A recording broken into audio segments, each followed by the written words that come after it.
Hey guys, I want to do a little review on a DYS F722 stack.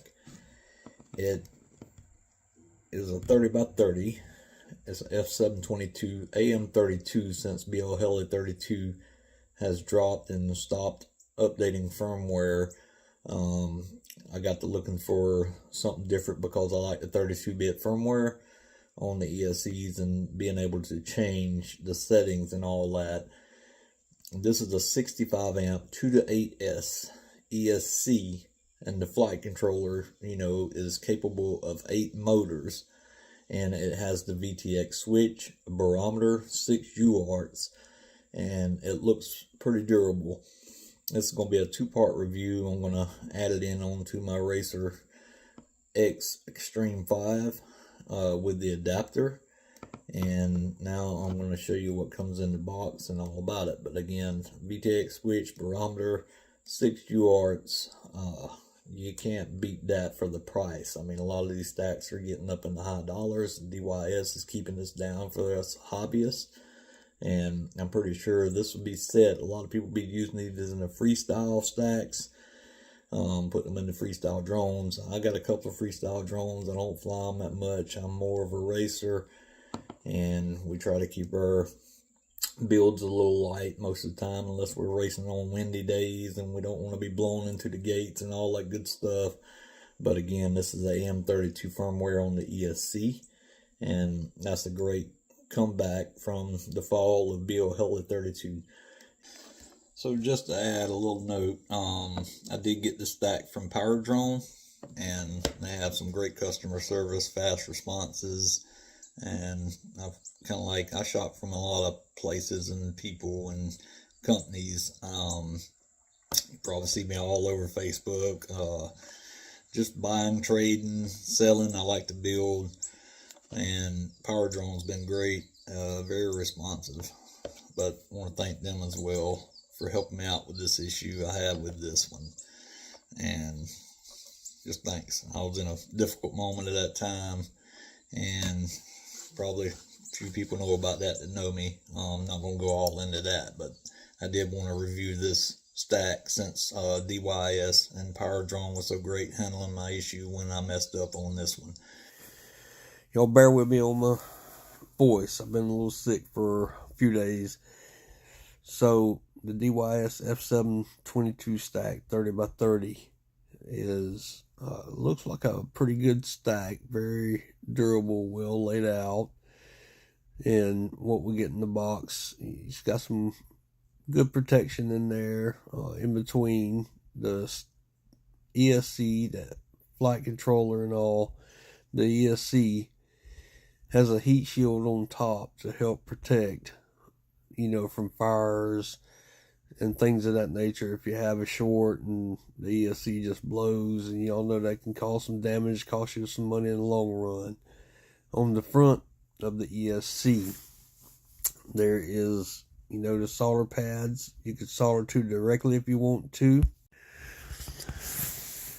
And on the back of the ESC is pretty well laid out and diagrammed out.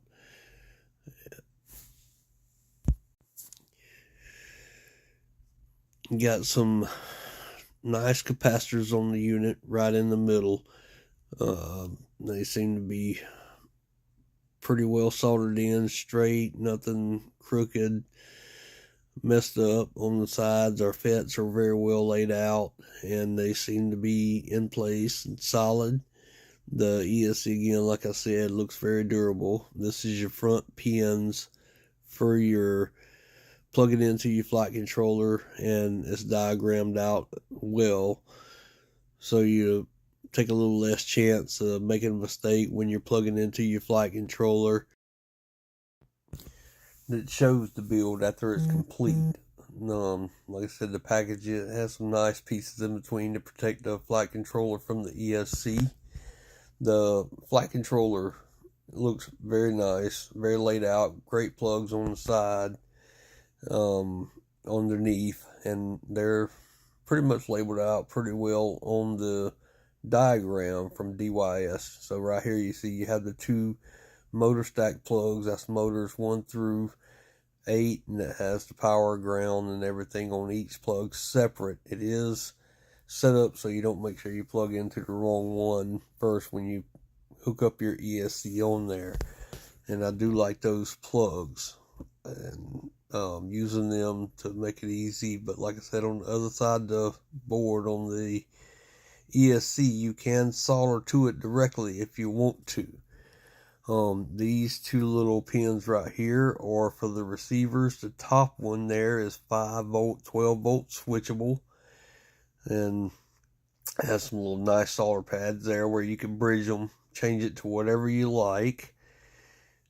So on the bottom part, this is your VTX switch or VTX plug.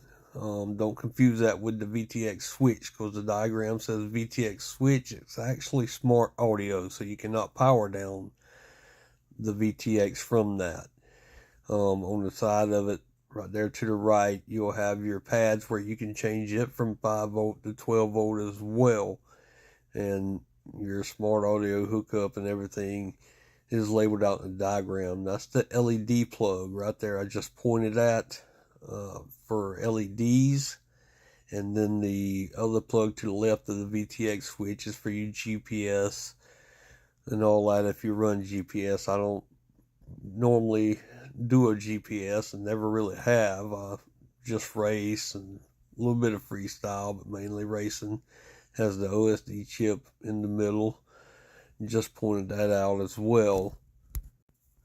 When I first made this video, I had to come back and re-edit because I thought the VTX switch would power down the unit, but for the DJI and all that. But what I'm pointing out now is solder pads on the receiver side. That is RX1 for your receiver, and it runs the ELRS very well. No issues there when I hooked up. No problems with inverted or anything to that nature. The plugs or the solder pads I'm pointing out now go to the VTX plug. That's 512 volt. And so far I got great video on the other build that I just completed, and I got that video posted up. And it's actually before this one. It did come after, but like I said, I had to edit the entire video due to my misunderstanding of the VTX switch on the diagram. It's actually smart audio, which has been around for a while. When we talk about the VTX switches, I figure that as being able to power down the 12 volt to cut your VTX off so it's not overheating.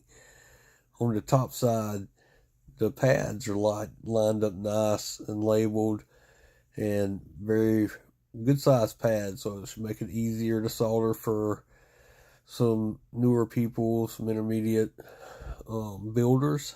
The USB-C on the side, just make sure you have a good cord when you're flashing if you're going to update the firmware. I did run this one off of the stock that come with it. It was flashed to Betaflight 4.5. I did confirm that, and after I completed the build afterwards, everything worked fine, set up fine.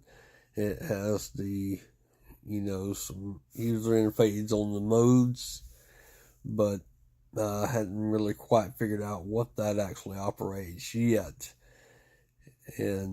But overall, it's a pretty nice board. I like the plugs on it. I like the pads on it.